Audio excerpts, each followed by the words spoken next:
எல்லா இடத்துலயும் இந்த இடத்துல உண்மையிலே அவங்க முறுமுறுப்பை ஆண்டவர் ஒரு ஒரு பெரிய மோசே ஆரோன்னு தான் சொல்றாங்க. நீங்க எங்களுக்கு விரோதமா முறுமுறுக்கல, கர்த்தருக்கு விரோதமா தான் முறுமுறுத்தீங்க. ஆண்டவர் இதை ஒரு பெரிய இஷ்யூவா கொண்டு வரல. ஏன்னா ஆண்டவர் நல்லவர், அவருக்கு தெரியுங்க நம்முடைய பலவீனம் அவருக்கு தெரியும். அவர் மன்னா கொடுத்த பிறகு முறுமுறுத்தாங்க பாருங்க. ஒண்ணு கிடைக்காம நீ முறுமுறுக்கிறத பெரிய இஷ்யூவா கொண்டு வர மாட்டார். ஆனா ஒண்ணு கிடைச்சதுக்கு அப்புறம் நீ முறுமுறுக்கிற பாரு, அத மேட்டரை எடுத்துட்டு வருவார். ஆமென். ஒண்ணுமே இல்ல அதனால முறுமுறு, அவருக்கு நியாயம் இருக்கு, நியாயம் இருக்கு. விசுவாசத்துல குறைவு. 3 நாள் தண்ணி இல்ல, மாறாவ டேஸ்ட் பண்ணதும் கசப்பு, முறுமுறு. அவங்களாவது முறுமுறுத்தாங்க. நாம இருந்திருந்தா அவ்வளவு தண்ணி மோசையை குடிக்க வச்சிருக்கோம். 3 நாள் சூர் வனாந்திரத்துல தண்ணி இல்ல, சுத்தி டயர்டாகி வராங்க. பார்த்தா மாறா எடுத்ததும் தண்ணி எடுத்து வாயில வைக்கிறாங்க, ஒரே கசப்பு. அவங்க முறுமுறுத்ததுல நியாயம் இருக்கா இல்லையா? இருக்குல்ல. ஆமே. சிலர் காலை நீட்ட விட மாட்டேங்கிறாங்களே, முறுமுறுக்கிறோம்ல. இவங்க இங்கதான் இருக்கணுமா? முந்தையெல்லாம் நாங்க கால் நீட்டிட்டு எப்படி இருப்போம் தெரியுமா? பூர்வ காலத்தை நினைக்கிறோம். இப்ப என்னன்னா காலில் 2 பேர்.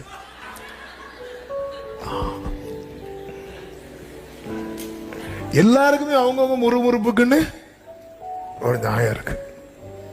சிலருக்கு வருத்தம் என்னன்னா இந்த சர்ச்சில் பில்லரே கிடையாது.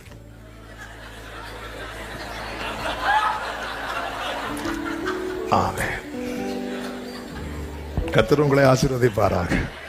இந்த நேரத்தில் இவங்க உண்மையில எங்க போயிட்டாங்க அப்படின்னா எகிப்துக்கு திரும்பிட்டாங்க. 3வது வசனத்தை ஒரு விசை கூட வாசியுங்கள். நாங்கள் இறைச்சி பாத்திரங்கள் அண்டையில உட்கார்ந்து அப்பத்தை திருப்தியாக சாப்பிட்டு எகிப்து தேசத்திலே கர்த்தரின் கையால் செத்து போனோம். அதாவது என்ன தீர்மானத்துல வர்றாங்கன்னா ஃபாஸ்டிங் இருந்து சாகிறதுக்கு சாப்பிட்டு செத்துரும். ஆமா, ஒருவேளை போஸ்ட்மார்ட்டம் பண்ணா டீசெண்டா வயிற்றுல ஏதாவது சாப்பிடா இருக்கும். இது ஒண்ணுமே இல்ல. அதாவது இவங்க என்ன டிசைட் பண்ணிட்டாங்க தெரியுமா? ஆகாரம்னா எங்க மட்டும்தான் இருக்கும், எகிப்துல மட்டும்தான் இருக்கும் டிசைட் பண்ணிட்டாங்க. எங்க இருக்காதுன்னு தீர்மானிச்சுட்டாங்க தெரியுமா? வனாந்திரத்துல இருக்காதுன்னு தீர்மானிச்சுட்டு, நீ எங்க உனக்கு வாழ்வாதாரம் இல்லைன்னு நினைக்கிறியோ அங்க கர்த்தர் உனக்கு வாழ்வாதாரத்தை தருவார். இது இவங்க டிசைட் பண்ணிட்டாங்க. இவங்க எகிப்துக்கு திரும்பினாங்கன்னு பைபிள்ல இங்க சொல்லல. ஆனா ஒரு வசனம் படிக்கும் போது தெரியும் இவங்க எகிப்துக்கு திரும்பினது. இவன் மோசே ஆரோனையும் வச்சு ஆண்டவர் சொல்ல வைக்கிறார், இங்க பாருப்பா, விடிய காலத்துல நீ மகிமையை பார்ப்ப, அப்பத்தினால் கர்த்தர் திருப்தி ஆக்குவார். 4வது வசனத்துல இந்த ஆண்டவர் பேசுறார். இப்படி பேசிட்டு ஆரோனும் 10வது வசனத்தை வாசியுங்கள். ஆரோன் இஸ்ரவேல் புத்திரராகிய சபையாருக்கெல்லாம் இதை சொல்லுகிற போது அவர்கள் வனாந்திர திசையாக திரும்பி பார்த்தார்கள். அதன் அர்த்தம் என்னன்னா இவங்க ஆல்ரெடி எங்க திரும்பிட்டாங்க? எகிப்துக்கு திரும்பிட்டாங்க. ஆனா வார்த்தை வந்ததும் இவங்களை வார்த்தை திரும்ப கர்த்தர் எந்த திசையை நோக்கி கொண்டு போறாரோ அந்த திசைக்கு என்ன செய்யுது? திரும்ப வைக்குது. ஒவ்வொரு வெள்ளிக்கிழமை நம்மள வார்த்தை திரும்ப வைக்குது. ஆனா சனிக்கிழமை திரும்பியும். ஆனா இப்போ இவங்க வனாந்திரத்துக்கு திரும்பும் போது வேதம் சொல்லுகிறது, அப்பொழுது கர்த்தருடைய மகிமை மேகத்தில். அதன் அர்த்தம் என்னன்னா மேகத்துல யார் இருக்கிறா? கர்த்தர் மேகத்துல இருந்து அப்படி தலையை தூக்கி காட்டுறார். இவர் நான் இருக்கிறேன், நீ என்ன நம்பிதான வந்த? இஸ்ரவேலன் ஜனமே என்றும் இடறிட வேண்டாம், யெகோவாவும் தெய்வமான ஏதும் பயம் வேண்டாம். ஆண்டவர் சொல்ல, நான் இருக்கிறேன், நீ ஏன் கவலைப்படுற? நான் இருக்கிறேன். மேக ஸ்தம்பத்தில் ஆண்டவர் தம்மை காண்பிக்கிறார். வனாந்திரமே வாழ்க்கை ஆனாலும் கர்த்தரின் பக்கம் உண்டு. வனாந்திரமே வாழ்க்கை ஆனாலும் கர்த்தர் கர்த்தரின் பக்கம் உண்டு. வலது கரத்தை உயர்த்தி சொல்லுவோம். வேண்டியதை அவர் பார்த்து கொள்வார், நம்பி நான் முன் செல்வேன். வேண்டியதை அவர் நம்பி நான் இயேசுவை நாளெல்லாம் நான் பின்பற்றுவேன். என்னை வெட்கப்பட்டு இயேசுவை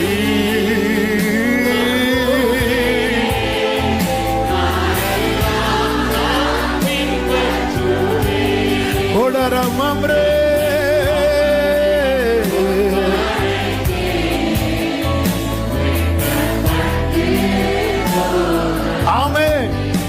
பாருங்க.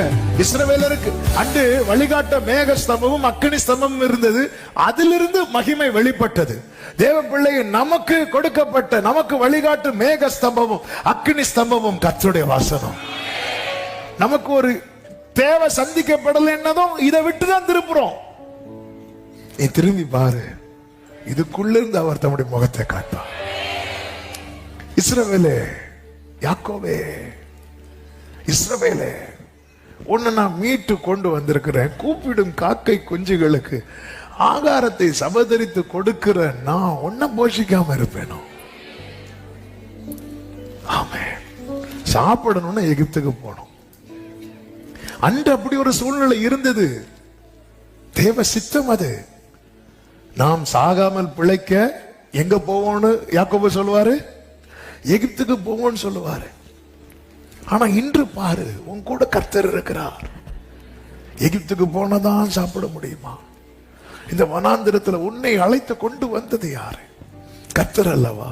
நீ விடியற் காலத்துல இப்ப இவங்க மேகஸ்தம்பத்துல எதை பார்க்க ஆரம்பிச்சுட்டாங்க தெரியுமா? மகிமையை பார்க்கறாங்க, அவரை பார்க்க ஆரம்பிச்சுட்டாங்க. இவங்க திரும்பினதும் அவரும் திரும்பி போயிருக்கலாமே, அப்படி போக மாட்டார். நான் மனிதன் அல்ல. அதாவது நம்மளை ஒருத்தங்க நம்மளை பார்த்து முகத்தை இடது பக்கம் வெட்டுனா நம்ம அவங்கள பார்த்து வலது பக்கம் வெட்டும். இதான் அவங்க என்கிட்ட பேசல, நானும் அவங்கள்ட்ட பேசல. ஆனா ஆண்டவர் அப்படியே பார்க்கிறார், பார்த்துட்டே இருக்கிறார். மோசே ஆரோன் வந்து கன்வின்ஸ் பண்ணிட்டே இருக்கிறாங்க. தேவ சமூகத்தில் கொண்டு வந்து வார்த்தை மூலமாய் கர்த்தர் உங்களை வந்து சால்வ் பண்ணிட்டே இருக்கிறார், கூல் பண்ணிட்டே இருக்கிறார். தருவார் தருவார் தருவார். என்ன தருவார்? தருவார். நாங்களும் ஃபாஸ்டிங் பிரேயரா வந்து எகிப்துக்கு போனாலாவது இறைச்சி பாத்திரங்கள் அண்டையில், அட்லீஸ்ட் எங்களுக்கு இறைச்சி அவங்க தரல, பக்கத்துல இருந்து அதுலயே நாங்க வந்து இது எங்க எதை ஸ்மெல் பண்ண வனாந்திரத்துல எல்லாருக்கும் குடல் கரிஞ்ச ஸ்மெல் தான் வருது. ஒருத்தருக்கும் சாப்பிடுறதுக்கு ஒண்ணுமே இல்லை. அங்கேயாவது இறைச்சி பாத்திரங்கள் அண்டையில் உட்காந்து நாங்க பக்கத்துல போய் உட்கார போறோம். இன்னமும் அண்டை. எதுக்கு அண்டை? இறைச்சி பாத்திரங்கள் அண்டையில். ஆண்டவர் பார்த்துட்டு அவன்கிட்ட சொல்லு, நாளைக்கு நான் தருவேன். இன்னைக்கும் கர்த்தர் அதுதான் சொல்றார். தேவைகள் சந்திக்கப்படவில்லை. கர்த்தர் சொல்றார், நாளைக்கு விடியற் காலத்தில் கர்த்தருடைய மகிமையை காண்பீர்கள்.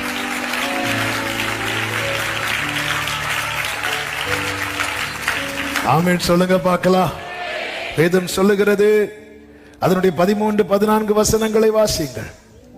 11 முதல் வாசியுங்கள். கர்த்தர் மோசேயை நோக்கி, இஸ்ரவேல் புத்திரரின் முறுமுறுப்புகளை கேட்டிருக்கிறேன். நீ அவர்களோட பேசி, நீங்கள் சாயங்காலத்தில் இறைச்சியை புசித்து விடியற் காலத்தில் அப்பத்தால் திருப்தியாகி நான் உங்கள் தேவனாகிய கர்த்தர் என்பதை அறிந்து கொள்வீர்கள் என்று சொல் என்றார்.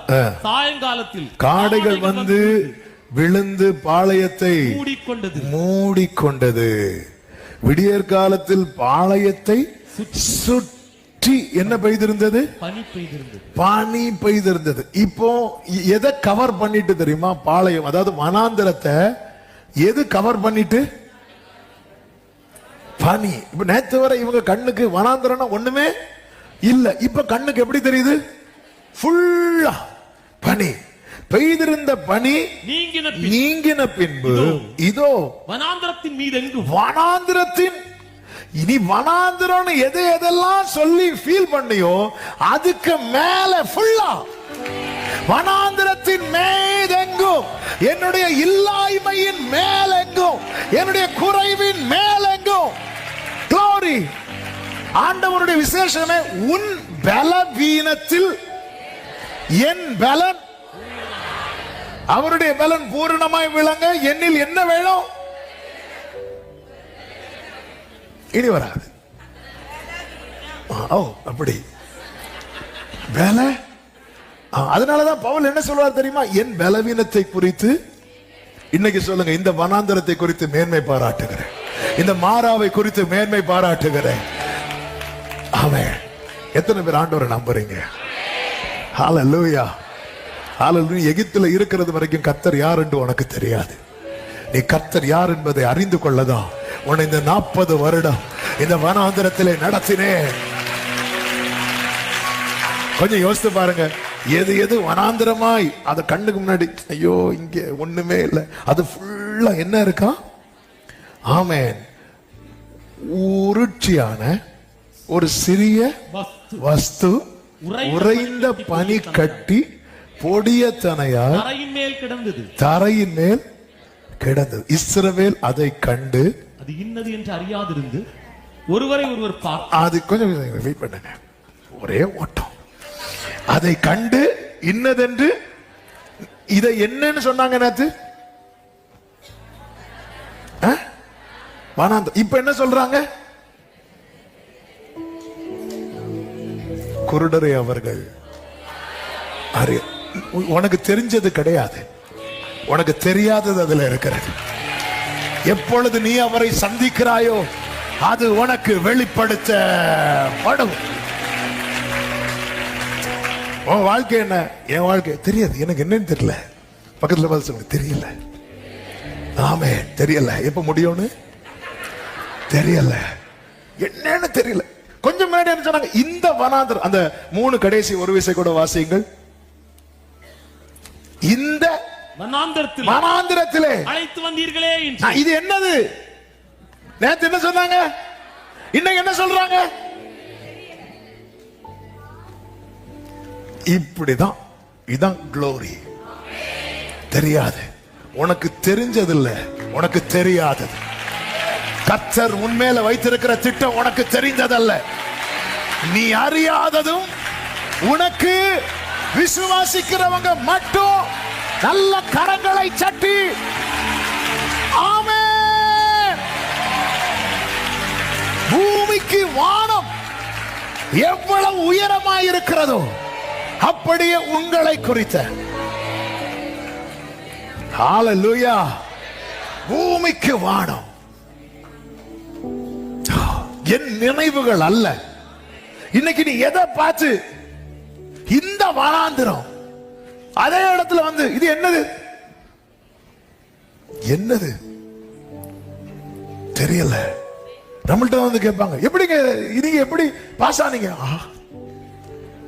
நான் இப்படிதான் வச்சேன், பாஸ் ஆனா தெரியல, தெரியாது.